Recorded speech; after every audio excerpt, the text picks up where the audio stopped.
Hey all, in this video we're going to do something just a little different. We're going to fabricate a T-post driver. Now I know what you're thinking. What does that have to do with restoring an old rock building? Not much, but I'm going to try not to make a long story longer. So the old building came with an RV park, or maybe that's the other way around. Doesn't matter. We have an RV park here in Truth or Consequences, New Mexico. TRC for short. And how it got that name is a whole nother story, so we won't go there. Anyway, my wife and I, being small business owners here in TRC, New Mexico, try to stay active and involved in community events and whatnots, what's going on. And so last weekend we volunteered to plant trees. Now there's a New Mexico Tree Project. It's an initiative to plant trees all over the state. And our little local branch, I don't know if you can really call it a branch, little local division of that is called TRC. Get it? TRC, TRC. It's kind of cute. Anyway, we volunteered. Because we volunteered, we got a free tree. We brought it home and we planted it. We planted the backside of the property, backside of the RV park there. And we had a few problems with the hungry deer. We've got, we're in a desert. The deer are hungry. They see something that's being watered. They want to come eat on it, whether they like it or not. So we got this beautiful little Arizona cypress, about 6 feet tall. It's green, it's evergreen, it's beautiful. And we want to protect it from the deer. So we're going to put a little fence around it. We got some old fencing materials in the backside of the RV park there, but I needed some T-posts. So I took a golf cart, up to Tractor Supply, and got some T-posts. Now I thought, I don't have a T-post driver here, but I'll just use my sledgehammer to put the T-posts in. And if you've ever tried to put in 8-foot T-posts with the sledgehammer, it's not real good. It doesn't work very well. So I went around and asked all my tenants if anybody had a T-post driver. Lo and behold, one of my tenants did. And that's it. That's a little T-moo T-post driver.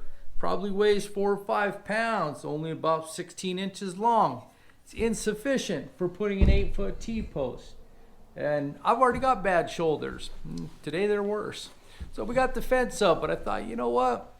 We could build a T-post driver. If you've seen the side of my shop truck, it says Forstrom's Fab Shop. I've done a little fabricating. So let's go build a T-post driver. We're just going to use materials we have laying around. Some pipe, some flat steel. We'll probably recycle some material, upcycle, however you want to call it. I do that a lot. Actually, everything I have is old used material. So we'll make a T-post driver. This will be a how-to video. Unlike me laying block, that's not a how-to video. This one will be. So let's go build that. And if you're wondering, I'll be honest with you guys. I'm closer to 60 than I am to 50. So doing all this block work, doing all the concrete work up and down the scaffolding, man, it's starting to wear me out. So this is going to give me a nice little break. So we'll do this video, and if you're wondering, the buttresses, they're coming out good. I'm going to give you a little sneak peek of one that's just about ready for stucco. So let's go check that out real quick. Oh, almost fell off my stool there. So we got a buttress right here. It's got a nice taper on it, and it's just about ready for stucco. So we're still working towards this. We're getting closer. It's good. All right, so here's what we've gathered up for materials. This is some 2-inch plumbing that we took off the back of the building there. It actually came off the building. It's cool that we're going to reuse this. And you just have to make sure that your T-post will actually go in to whatever you're using. Now it's better to use something a little larger diameter. This is about 3-inch here on this T-moo T-post driver. And that's I think this is 2-inch galvanized pipe. So you got to be careful welding galvanized. You got to make sure you get all the galvanized off when you start welding it. You can use concrete stake. You could use that. It's a little small if you put your hand around it. See, it's a little small, not real comfortable. We had a piece of, this is about 1-inch pipe that it's just old scrap. Way more comfortable for your hand, especially if you're driving T-posts all day. Now something that's not comfortable for your hand rebar. I've seen a lot of T-post drivers made with rebar. That's just 1/2 inch rebar, which is too small, but even if you had 5/8, 3/4, 1 inch rebar, all the little ridges on rebar, if you're holding on to that beating in T-posts, doesn't take long, your hands just hurt. So it doesn't take too many T-posts with that. So don't use rebar for your handles. Use an old concrete pin, use some pipe you got laying around, use whatever. And then this is a piece of an old hitch. Now it's chrome plated, so we'll have to grind off all the chrome before we weld it. But we're going to use that as a cap, kind of nice and heavy. It'll fit right in that hole right there. So it's going to work good. So we'll get to work on cutting everything up. And all right, we're going to go about 30 inches total length on this dude. So I'm gonna do something I'm gonna try something different on this. We got 27 inches right there. We got 30 inches right there. I'm gonna cut both those. I want these sides square. So how do we make a square line on pipe? You need some kind of fiber board, like poster board. You wrap it around your pipe. Get it where it lines up end to end. Slide up to your mark, and then mark it.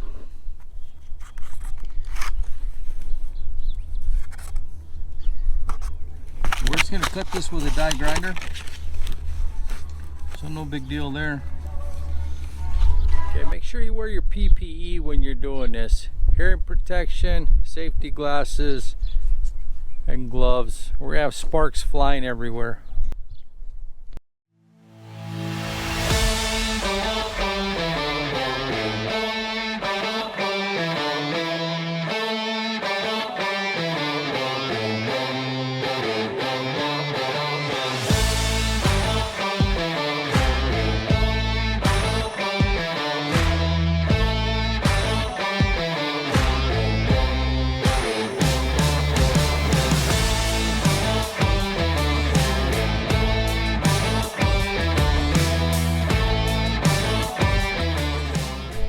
So I've used a lot of cutoff wheels in my days, and I'll tell you what, these DeWalt cutoff wheels, these ones right here,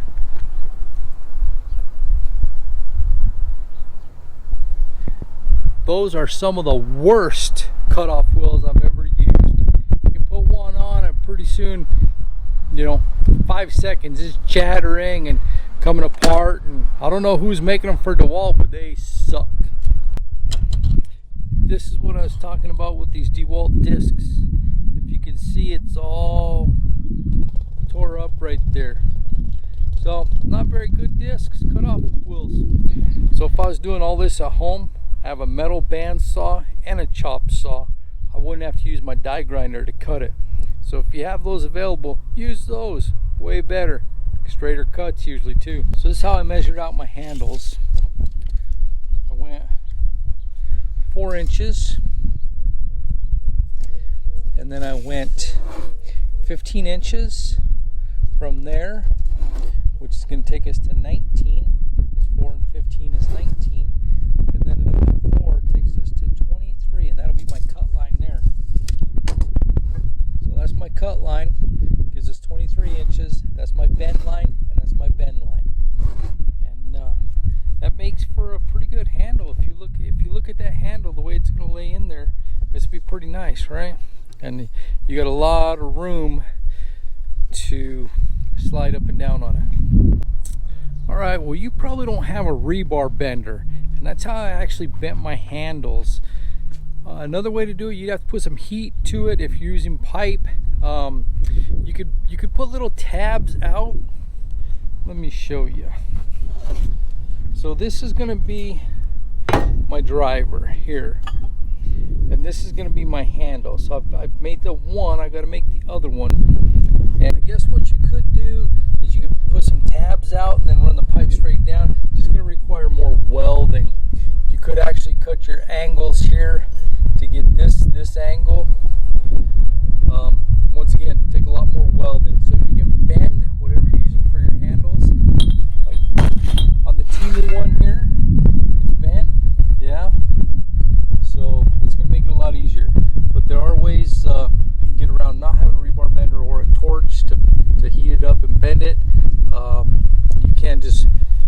little more cutting and welding. All right, everything's cut, everything's ground down. It's time to start welding.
So here's what I'm thinking. I don't know if this is a good idea or not. Oh, that's hot.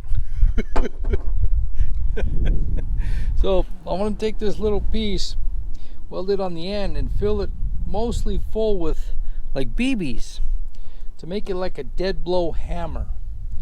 And I think I might want to make that 4 inches instead of 3 inches. Make another inch longer. I think it'll be fine. But we're building a better T-post driver.